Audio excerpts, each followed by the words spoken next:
लोगों से जो क्वेरी हो रही थी कि इसमें वंशावली कहाँ से बने, वंशावली कौन बनाए, वंशावली कहाँ से निर्गत हो, तो इस संबंध में विभाग ने भी स्पष्ट किया है।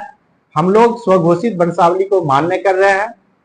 स्वघोषित वंशावली भी अगर कोई दे रहे हैं तो उसको हम लोग मान्य कर रहे हैं कि यदि कोई खतियानी रैयत है, उनके वंशज हैं, वंशज के द्वारा अभी तक म्यूटेशन नहीं किया गया तो क्या उसका खाता खुलेगा कि नहीं खुलेगा। स्पष्ट है, उसमें यदि म्यूटेशन नहीं भी करा पाया है तो खतियानी रैयत के वंशज वंशावली बना के देंगे, साथ ही शेड्यूल बना के देंगे, तो उन लोगों के जो भी वारिसान है, जो भी बेटा बेटी जो भी है, सबके नाम से खाता खुल जाएगा।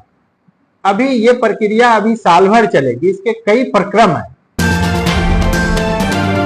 मुजफ्फरपुर जिला अंतर्गत सर्वेक्षण, विशेष सर्वेक्षण कार्य प्रारंभ हो चुका है। इसमें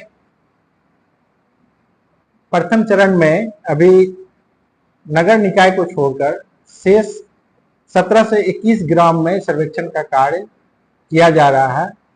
अभी जो प्रक्रम चल रहा है सर्वेक्षण का, उसमें सर्वेक्षण से पूर्व किए जाने वाले कार्य किए जा रहे हैं। ये कार्य अभी चलेगा, इस माह तक, सितंबर तक हम लोग चलाएंगे। इस क्रम में हम लोग ग्राम सभा कर रहे हैं। ग्राम सभा करके सभी गांवों में जितने भी राजस्व ग्राम में सर्वेक्षण कार्य किया जाना है, उसमें हम लोग ग्राम सभा का आयोजन कर रहे हैं। ग्राम सभा की कार्यवाही अब समाप्त होने पर है। लगभग 90% से ज्यादा गांव में हम लोग ग्राम सभा कर चुके हैं। साथ ही हम लोग आम जनों को, जो रैयत है, जो भूधारी है, उनको ये भी जानकारी दे रहे हैं कि सर्वेक्षण के लिए आपसे क्या क्या अपेक्षा की जाती है, आपसे क्या अपेक्षा है और आपको कौन से कागजात जमा करने हैं, और कागजात जमा करने में यदि कोई परेशानी हो तो उसका समाधान क्या होगा, इसके बारे में भी जानकारी हम लोग दे रहे हैं। तो अभी जो रैयत से अपेक्षा की जा रही है, उनको हम लोगों का उद्घोषणा हो चुका है। सभी राजस्व ग्राम का 17 से 21 ग्राम था, जिसमें हम लोग सभी ग्राम का उद्घोषणा कर चुके हैं। उद्घोषणा के 45 दिन के अंदर प्रपत्र 2 में सारा विवरणी भरकर, खतियानी विवरणी भरकर, जमीन से संबंधित जो भी विवरणी है उसको भरकर, साथ में प्रपत्र 3(1) में वंशावली लगाकर पब्लिक को जमा करना था। इस क्रम में हमारे अमीन सभी राजस्व ग्राम में जाके कैंप कर रहे हैं। उसके लिए रोस्टर निर्धारित की गई है अमीनों का। अमीन राजस्व ग्राम में जाएंगे, वहां के पंचायत भवन, जो भी सामुदायिक भवन या जो भी सार्वजनिक स्थल है, वहां पर ये लोग कैंप कर रहे हैं। कैंप करके रैयत से वंशावली और प्रपत्र 2 प्राप्त कर रहे हैं। प्रपत्र 2 प्राप्त करने के क्रम में कई लोगों में कई तरह की भ्रांति उत्पन्न हो गई थी, जिसका समाधान कर दिया गया है। हम लोगों ने सोशल मीडिया और अन्य माध्यम से भी हम लोग प्रचार प्रसार भी कर रहे हैं कि लोग परेशान ना हो। सर्वेक्षण बहुत ही आसान प्रक्रिया है। इसमें आपको, आपके पास जो भी कागजात अवेलेबल है उसको लगाकर प्रपत्र 2 भरकर आप शिविर कार्यालय में जमा कर दें या अमीन को हैंड ओवर कर दें, अमीन को दे दें। लोगों से जो क्वेरी हो रही थी कि इसमें वंशावली कहाँ से बने, वंशावली कौन बनाए, वंशावली कहाँ से निर्गत हो, तो इस संबंध में विभाग ने भी स्पष्ट किया है। हम लोग स्वघोषित वंशावली को मान्य कर रहे हैं। स्वघोषित वंशावली भी अगर कोई दे रहे हैं तो उसको हम लोग मान्य कर रहे हैं, और उसमें किसी प्रकार के एफिडेविट की आवश्यकता नहीं। वंशावली स्वघोषित आप जमा कर दें। दूसरा, लोगों का क्वेरी था कि यदि कोई खतियानी रैयत है, उनके वंशज हैं, वंशज के द्वारा अभी तक म्यूटेशन नहीं किया गया तो क्या उसका खाता खुलेगा कि नहीं खुलेगा। स्पष्ट है, उसमें यदि म्यूटेशन नहीं भी करा पाया है तो खतियानी रैयत के वंशज वंशावली बना के देंगे, साथ ही शेड्यूल बना के देंगे, तो उन लोगों के जो भी वारिसान है, जो भी बेटा बेटी जो भी है, सबके नाम से खाता खुल जाएगा। तीसरा ये था कि यदि कोई रैयत, यदि जमाबंदी रैयत से खरीदे हैं जमीन और उनके डीड का म्यूटेशन अभी तक नहीं हुआ, यदि जमाबंदी रैयत से वो खरीदे हैं और उनके पास रसीद अवेलेबल है जमाबंदी रैयत का जिससे वो क्रय किए हैं, यदि इनका डीड का यदि नहीं हुआ है म्यूटेशन, तो वैसी स्थिति में भी इनका खाता खुलेगा। और अभी ये प्रक्रिया अभी साल भर चलेगी, इसके कई प्रक्रम हैं। अभी हम लोग सबसे पहले हम लोग टेरिस तैयार कर रहे हैं। टेरिस तैयार करने के बाद हम लोग किस्तवार करेंगे, उसके प्लॉट पर जाएंगे, वहां पर भी अगर उनके पास कागज अवेलेबल हो जाता है तो उस क्रम में भी दे सकते हैं। अगर उसके बाद हम लोग जब किस्तवार करने के बाद फिर हम लोग खाना पूरी करने लगेंगे, उस टाइम में भी उनके पास कागज अवेलेबल हो जाएगा तो उस टाइम में भी दे सकते हैं।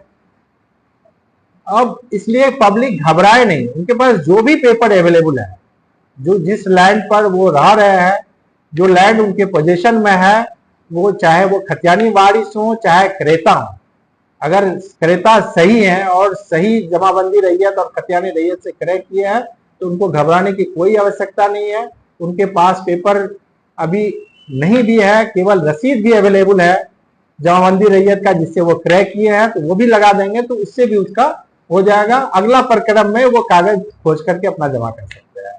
इसलिए कोई भी रैयत घबराए नहीं, अपना पेपर जल्दी से जल्दी प्रपत्र 2 भर करके, प्रपत्र 3(1) वंशावली भर करके अपने अमीन को दे दे या शिविर कार्यालय में जमा कर दे। दूसरा ये कि अब आप नहीं भी आ सकते, अभी कोई बाहर है या आप ऑफलाइन नहीं देना चाहते हैं तो ऑनलाइन भी dlrs.bis.nic.in पर आप दोनों ऊपर में ही दिखेगा, ऊपर वाला टैब में ही दिख रहा है प्रपत्र 2 प्रपत्र 3(1).